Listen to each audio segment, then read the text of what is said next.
Hello and good day to everyone. This message goes out to Mr. President Barrow and his government. Yes, we have to give you a big round applause as well. Actually, no, give yourself a big round applause for shutting down the country for 45 days.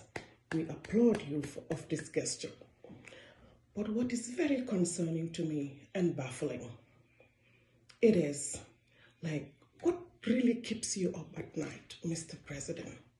For me, I have a series of questions that I really want to ask you. Mr. President, do you question the competency of your medical staff?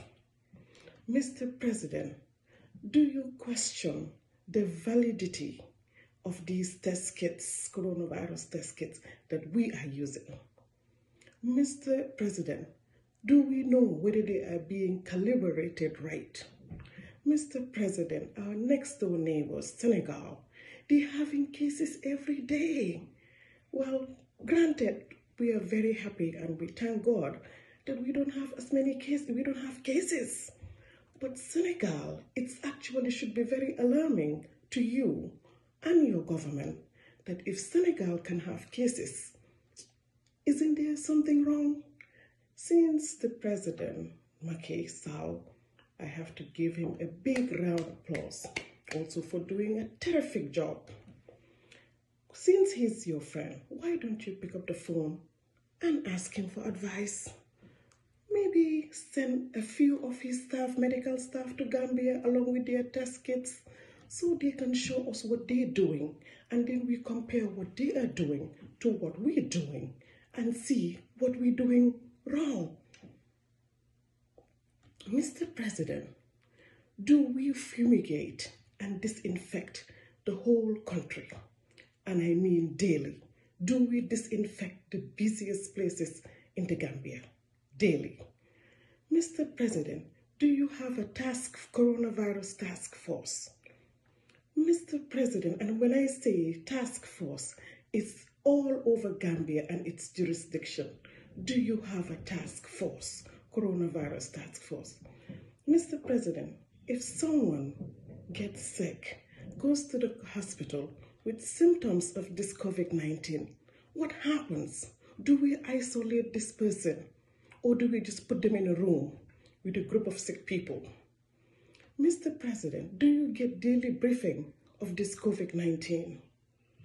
And Mr. President, do you get also a total count of the number of deaths in the Gambia and their causes? Are they being tested for COVID-19?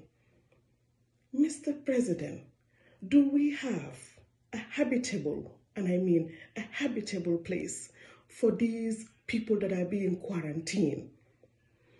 Mr. President, do you sensitize, and I mean sensitize, your countrymen, your citizens about social distancing and staying in their homes?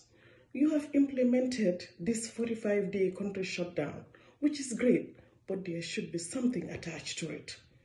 Maintaining self-distancing and staying at home. And then when I say something attached to it, is there any consequences if you break a law?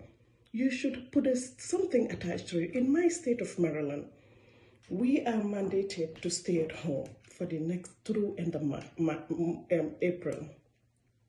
What we do here is, if you violate the law, the only thing that we're allowed to do is to go grocery shopping and go to our doctor's visit or pick up our medications. If you violate this law and you get caught, you know what happens? You can go to jail up to a year and a fine of $5,000, Mr. President. You have to put something attached to this countrywide shutting down of the country. There should be something attached so that your citizen can respect the law, the rule of law, and also it can save their lives.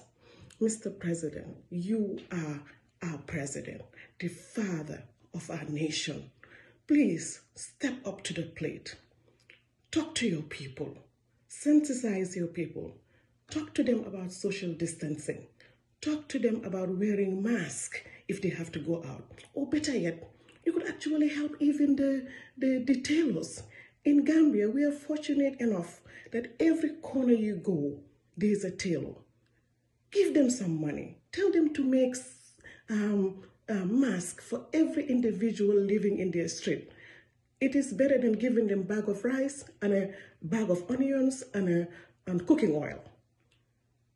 Help them. And then they will help the Gambians as well by making scarves for them. Well, Mr. President, I ask that you step up to the plate and take control of your country.